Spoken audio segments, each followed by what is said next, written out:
So, in a world where all people of different creeds, cultures, backgrounds, ethnicities are all able to attend a university called Shiz, where some of the faculty are talking animals, suddenly a girl with green skin is too much for you? Huh?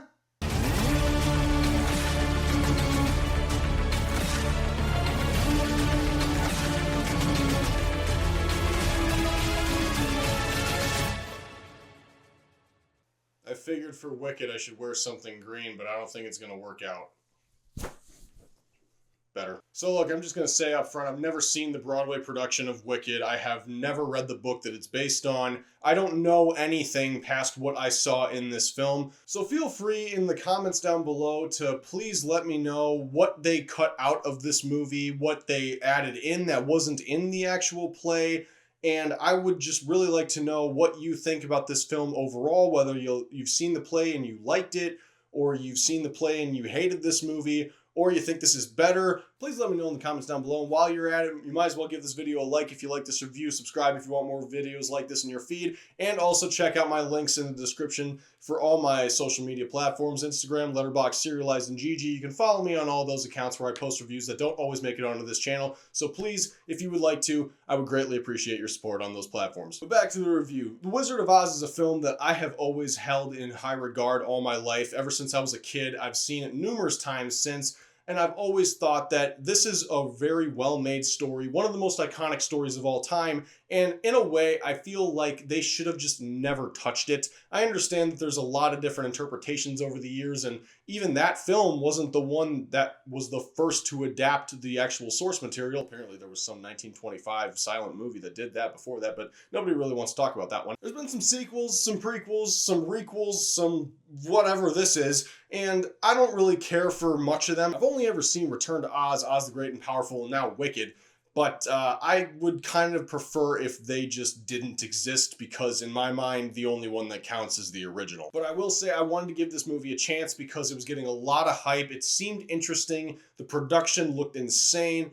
And also, I went with my mom, who is like the biggest Wizard of Oz fan ever, and I just wanted to see this just to see how it would turn out. And I gotta say, man, this is a Barbie situation. We got a financially successful film that appeals to the female demographic and is also releasing on the same day as a more masculine project, and also created a marketing push, you know, Glicked, much like Barbie was part of Barbenheimer, and a lot like Barbie, I just don't love this one as much as everyone else does. And that's not to say I hated this movie, it's just that, well, I'm not a musical guy at all. But look, the performances are great. Ariana Grande, Cynthia Erivo, they do an incredible job as both Glinda the Good Witch and the Wicked Witch of the West. And look, I'm just going to call them Glinda and Wicked Witch of the West because that's just how I know them and that's how I'm going to refer to them. Galinda is just kind of ridiculous to me. And also Elphaba makes about as much sense to me as Arthur Fleck does for Joker. Even though I understand the character's called Arthur Fleck, I'm still going to call him Joker because he's Joker to me. Joker 2 doesn't count. When Cynthia Erivo was cast as the Wicked Witch of the West, I was pretty on board with that, simply because I've seen her act and sing in Bad Times at El Royale, and I was pretty impressed with her talent in that movie, and I figured she'd bring it in this one as well. Spoiler alert, she did. And then when it came to Ariana Grande, I was really confused because I was just like, is this really the best you got? I don't know. Like, I've only ever seen her act on Nickelodeon. Is she really the best call for this?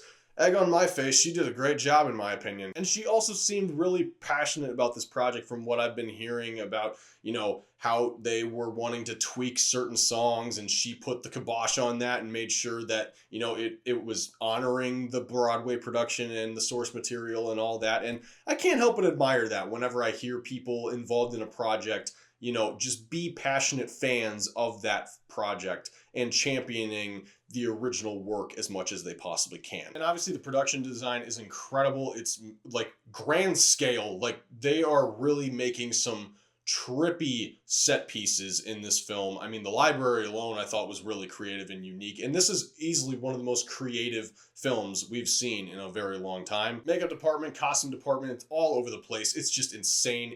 They put in a ton of time and effort into this, and I can't help but champion that. And as someone who doesn't like musicals, I still gotta admit, I really appreciated the musical numbers in this. I mean, the songs were catchy and the choreography was really impressive. I may not be one who likes musicals and movies, but I do like stage productions, And seeing as how this was based on the Broadway production, heavily inspired by that at least, it was easier for me to digest in those moments. I didn't feel as hesitant about that as, say, I did something like Wonka when the musical numbers came on, and they were probably my least favorite part of that entire movie. But in this, they were always kind of fun in the spirit of the film. And again, I can't help but acknowledge how much time and effort went into all of these. The singers, the dance moves. There's so many background dancers and actors in these scenes that are really just one cog in the giant moving machine of this entire movie, and it's just really impressive to watch. I like both Jeff Goldblum and Michelle Yeoh. Seeing both of them in the trailer got me somewhat interested and a little bit more excited for this movie. Jeff Goldblum as the Wizard of Oz I thought was, I don't know, amusing casting, so I had to know what they were going to do. And yeah, I mean, they don't really have the best singing voices. They're probably not trained singers by any means, but they're decent actors and they're here, so I guess they gotta sing. Okay, now getting to what didn't work for me. First and foremost, Bowen Yang. I don't find this guy funny. I don't understand why he's finding work. Stop. Granted, he's not in the movie long, but still. Secondly, where are the munchkins? This was something I realized when I revisited Oz Great and Powerful. There's like no munchkins. There's like people, but there's no munchkins. All these people in this movie, SpongeBob Homewrecker Pants included, they're like munchkins in Munchkin Land, but they don't look like munchkins. They just look like people. They're not munchkin-y. Like, why are they suddenly not casting dwarf actors in movies? Is it because Peter Dinklage had his whole spat about the Snow White and the Seven Dwarfs situation, and now we just can't do that, period? Like, what's going on here? Also, I just gotta say up front, this story was really odd to me. Like, easily the biggest hang up for me was the narrative. I don't know if maybe I'd feel differently if I had the complete story in front of me, but as it is right now, ending on the cliffhanger that supposedly, I guess, is where the intermission of the actual play ends, and that's how they line up, and if that's the case, then cool. But, you know, when you're watching a play, you get like a 10-minute intermission, and for us moviegoers, we have a year. Not ideal. But as it stands right now, just setting all that aside, it is really hard for me to grasp this concept of world building within Oz without Dorothy. I mean, for me, it's just hard because the whole concept of Oz was a fantasy inside Dorothy's head. She goes inside the house during a tornado. The window comes flying off, whacks her in the head, knocks her out, she falls onto her bed, and then dreams this whole thing up and is basically like getting character progression in her own mind. And then she wakes up and it's all over. I mean, I guess I've heard that the original books this was based on, like, it's different, it's not entirely the same. I try not to rack my mind over the continuity of the Wizard of Oz and all that, but at the same time, I just can't help but have that lingering in the back of my head when I'm watching this. It's like, okay, none of this really makes any sense because, like, isn't this all supposed to be a delusion of a girl who just, like, got knocked out in a storm? But setting all that aside and accepting the story that we're going on, it's just really odd to me because we have yet another origin story for a villain where they're made to be sympathetic, and not just sympathetic in terms of how they were brought up to become the villain that we know them as, but it almost takes a stance to make them feel justified in their turn to darkness. But it's weird because this is kind of taking the Joker approach of things, but at the same time it's not. Like, what worked with Joker and why I liked that one was because it gave Joker an origin that wasn't comic accurate or like really tied to any comic roots, and the whole point of the film, it was making it obvious that this is a very different type of Joker. This isn't the Joker you're familiar with. They got that down in the costume design and the makeup and everything.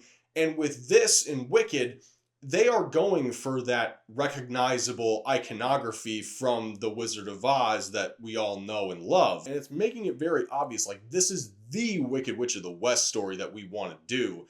And I don't really know how to feel about that because this woman is pure evil in that movie. And so seeing her be this ostracized outcast because of her green skin and be misunderstood and be a child, an unwanted child born out of infidelity. This is weird, man. I mean, obviously, Anakin Skywalker going from noble Jedi Knight to Darth Vader had a whole story to explain how that happened, And maybe that's what we're going to get with this, and I'm just going to eat my words next November. But right now, as it stands, I have no idea what's going on, and considering we don't have that conclusion yet, as it sits, that is just a really weird thing for me. But again, maybe I'm biased because I'm going in with the preconceived notion of I've already seen the next chapter of her life, and so I'm just waiting for that, and I'm not appreciating the build-up. As it is right now, is Elphaba a well-established character? And is she well written and well motivated? I think, setting all that aside, I think, yeah, maybe she is, but it is really hard for me to get into it simply because I'm so familiar with that other film. For other people, that's not going to be the case, and that's totally fine. That's really awesome. I wish I could be in that camp with you, but if you're wondering why I'm having such a hard time buying into this narrative, that is the biggest factor why. And the whole Glinda Wicked Witch relationship that we have going on here was interesting and fun enough, but it just kind of got weird in that third act because of the choices that they made. And again, because we don't have the next part and I can't judge it based off of that, it just felt like it ended in a weird spot, or at least it's just setting up for something that I don't really know what to expect or how to feel about it. And I get that origin stories oftentimes will regress characters from their definitive form into something that we're unfamiliar with so that they can showcase the growth of that character into what we're familiar with. But it feels like this is almost deconstructionist in a way, at least on behalf of Glinda. Like, Glinda we've always associated with being good. She's the nice witch and she's there to help. But in this, she comes off like a priss, like she's, completely naive to everything that she's doing, and she thinks she's the greatest person ever, but she's really just kind of arrogant when you think about it. And I get that that's probably on the way with the next film, again, like I've mentioned several times already, but this almost felt like a Mean Girls Degrassi situation. At least I think. I honestly don't know. I've never seen Mean Girls and I've never watched an episode of Degrassi, but I think that's how those go. Now, yes, this movie is long. It is 2 hours and 40 minutes, which is about the same runtime as the actual Broadway production, and we're only halfway through it. And they're adding in stuff to pad the runtime into 2 films so they can make as much money off this as they can, which is probably the smart business decision for them because they are making a ton of money off this movie, and it was smart of them to not call this part 1 because, well, if anyone learned anything from Dead Reckoning, that's not what you should do. But I do get the feeling that a lot of fat could have been trimmed from this. Some characters in particular are standing out as kind of useless to me. I mean, maybe next November it'll make more sense once we have everything cohesively finished. But as it stands right now, there's 2 characters in particular that stand out, and I don't know what the point of them is as of yet. They could have been cut, in my opinion. I really don't see the point. And those characters in particular are Fiyero and SpongeBob Homewrecker Pants. So SpongeBob Homewrecker Pants has been the nice guy to Nessa Rose, and he's like, the love interest for her. Pontiac Fiero doesn't have much to do in this movie outside of being in a love triangle between Elphaba and Glinda and a couple of song and dance numbers. Maybe we'll find out more about him in the next film, but as it stands right now, he's just a 36-year-old dude trying to play a 19-year-old, or at least that's what my girlfriend told me, and I found that very amusing. All right, we're going to get into spoilers really quick, so if you haven't seen the film yet, I suggest skipping ahead in the video until this time code right here, and we're going to get into spoilers in 3, 2, 1. Spoilers begin now. So when the film finally finished and the credits started rolling, my mom asked me, what did you think? And the first words out of my mouth were, she's an animal rights activist. I mean, I kind of get what they were going for there, and there was some interesting elements to it, but just, I mean, okay, are we really gonna send her down a path to evil being justified by some noble cause? Like, how is this even going to connect? Maybe I just shouldn't even say anything because I haven't had the full story explained to me, but this is the fault of having a part 1 of part 2 situation when you don't completely close off all the things that you set up. It's really hard to judge your narrative when you only have half the pieces to the puzzle. I'm just hoping they don't pull some left hook retcon and completely unearth this whole thing and make it seem like, oh, she was never wicked all along. She was actually nice. We just didn't know any better. Really, I'm still waiting for the whole, I'll get you, my pretty, and your little dog too voice to come out, but I don't know if that's even going to happen anymore. Again, to be continued is the mantra of this video, and that's what's really driving me nuts. I should just be patient and probably just shut up at this point, but I'm in the dark here. I'm struggling. So if maybe I'll completely feel different about this movie next year. But as of right now, I just have to say this is what's holding me back. But I need to make it clear, this may not have been my thing, but that is not an issue. This film found its audience, and I am really glad. My local theater has been having sold out showings for this movie for over a week now, and that is freaking awesome. They are making so much money off of this. The studio is succeeding, and people have some new event cinema spectacle to go to and look forward to, and that's really cool. I love seeing people who are enthused about the movies that they're going to, and especially this, I know for a fact that theater kids are going to eat this up. And as I understand it, they're already planning sing-along screenings, which I definitely will not be attending because I was worried about people singing in my theater when I went to this showing. Thankfully, that didn't happen. But again, as someone who isn't all that into musicals, this wasn't really my thing. As someone who doesn't really want that much more exploration in the world of Wizard of Oz, this also wasn't really my thing. I did appreciate all the passion and effort that went into making this movie. I'm glad that people love it, but I'm just not one of those people, I guess. It's so hard. I really wish that I could be someone who loves this movie and touts it as one of the greatest surprises of 2024. But as it stands right now, looking at an incomplete story, I don't have a whole lot to go on. But by no means do I hate this movie. But look, if I'm being fair to how I feel while also acknowledging all the hard work and talent that is currently on screen and behind the scenes in this production, I guess I could give it a 6. So I hope that didn't crush any of your dreams, but I also hope that it doesn't completely diminish your expectations. If you are into musicals and you absolutely love the Broadway production, I think you're going to love this movie. If you haven't seen the Broadway production, you're not interested in musicals, this isn't going to do it for you. I can guarantee you that. But at the same time, I don't want to be going to war with people over this. So if you're going to comment down below, please keep it respectful and don't go at each other's throats. Just a movie, after all, not the most important thing in the world. But until next time, guys, God be with you. Take care.